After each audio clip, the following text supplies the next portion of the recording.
Are you wondering what to name your consulting or coaching business? Find out what you need to know to make the decision that works for you today and just as importantly, in the future in this video. If we're new to each other, I'm Betsy Jordyn. I'm a business mentor and a brand messaging and positioning strategist for purpose-driven consultants and coaches who are ready to own the power of what they do. You can learn more about my VIP programs at betsyjordyn.com/services. So I remember when I left Disney, I don't know, about 15 years ago to start my consulting business, I had so much angst about like, what is the name for my business? It was like akin to choosing the name for my daughters. Like, it was like I put all of my hopes for my clients and the business I want to bring to life, and it was all going to be manifested and expressed in this particular name that I was going to choose. And so, one of the first things I did when I started my business was to hire an ad agency to help me with it. And based on the feedback of one of my absolute favorite clients who told me, like, what I did best is I worked with these executives who had an existing fire, and I can take that existing fire and make it burn brighter and stronger. And so I'm like, oh, well, I should do something around that. So the name Accelera Consulting Group was chosen. So this is the name that I used to register my LLC. And this is the name that became my URL and an extremely wordy email address. I didn't even think much about my business name, like, it really wasn't a deal because it's not like any of my clients used it. It's not like when I got referrals from past clients that are like, "Get me Accelera." They called me. But it became a major issue when I wanted to pivot my business from consulting to working with consultants and coaches, and then it just became a roadblock.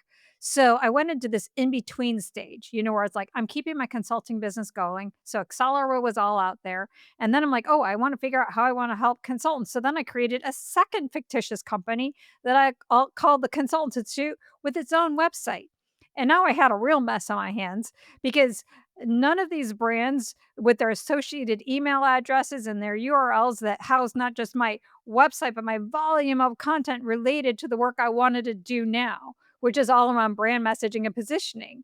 So here's the thing about the name. I wish I could sit here and give you completely objective advice on whether to name your business after yourself or create a fictitious brand name and all the creative advice around like how do you go about brainstorming a fictitious brand name? But the thing is I can't. One thing I do as a business mentor, I tell my clients all the time, it's like, you're going to go and make your own mistakes, just don't make mine. And so I get very animated on things that reflect my biggest mistakes, the thing that cost me a lot of money and time and heartache.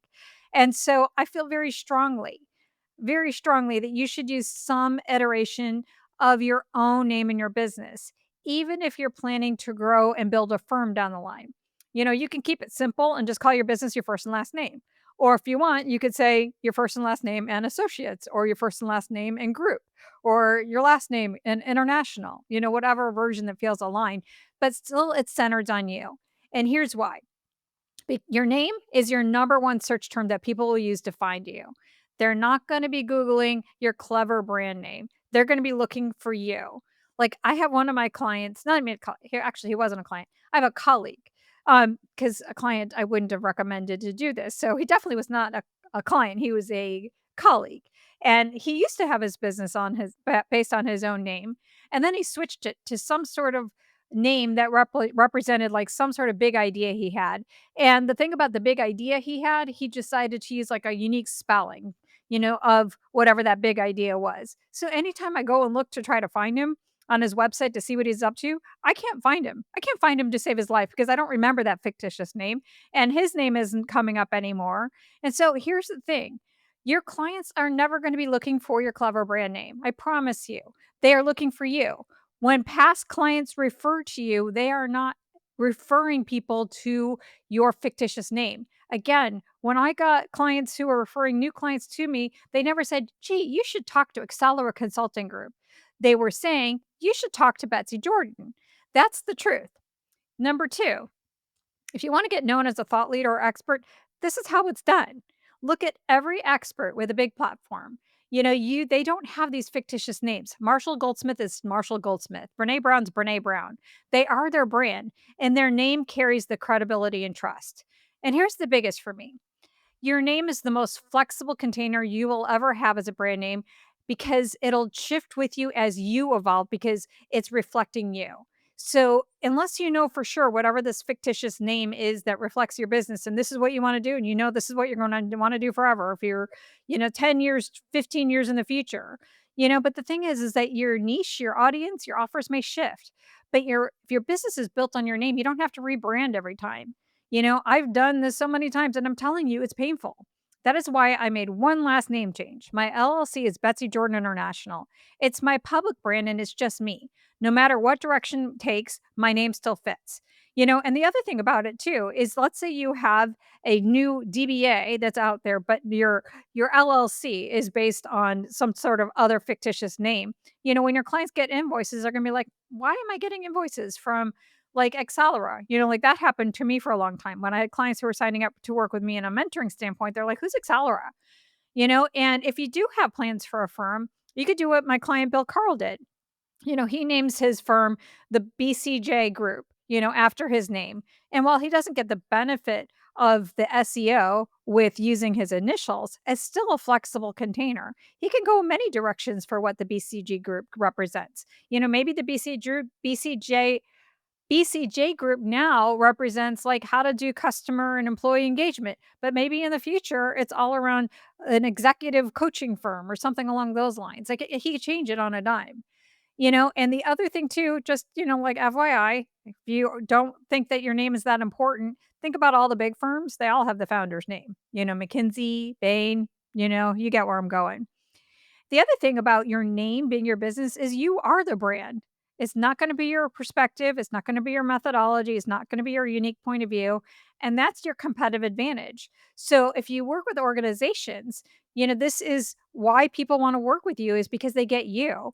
The difference between those big box firms, even though they actually still have their name, in their a personal name in the business name is what people really love about boutique consulting and coaching businesses like ours is that they know the person who's landing the work is the one that they're going to work with. They get the experts, instead of that team of junior people. So have your name on there is a competitive advantage because that's what they love. And if you're a coach, the fact is that you bring more of yourself in your own story to the table, and that's an advantage over other options. So your name being the business name reinforces your competitive advantage. And I'll just tell you, again, this is my pain I'm sharing with you. Changing your business name later is just not easy. If you got a content library, emails, lists, and backlinks out there, it's a real headache to redirect everything. When I migrated from Accelera to the Consultants Institute to where I'm now, it was just an absolute mess.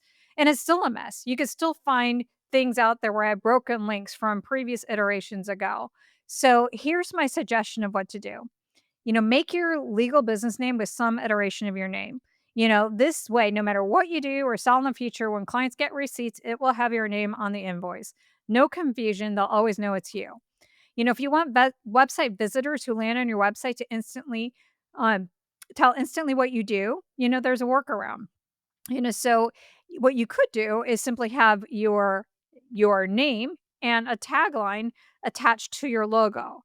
For example, like Kimberly is a teacher, mental health advocate, and coach. So what she did is she has her logo with her name and then she has the title so that when people land on the website, they know they're in the right place because she has that title with it. Similarly, Denise has a Tech and Thrive is the business name and she has powered by her name. And so she still gets the search term because her website URL is her name and she still has it just in the logo. So she can go either way. But at least like she's building equity around her name. So here's the thing. I totally get the temptation of a fictitious name. It can feel like a creative expression, for your business. It's like naming your business after a value you believe in or something that's really near and dear to your heart.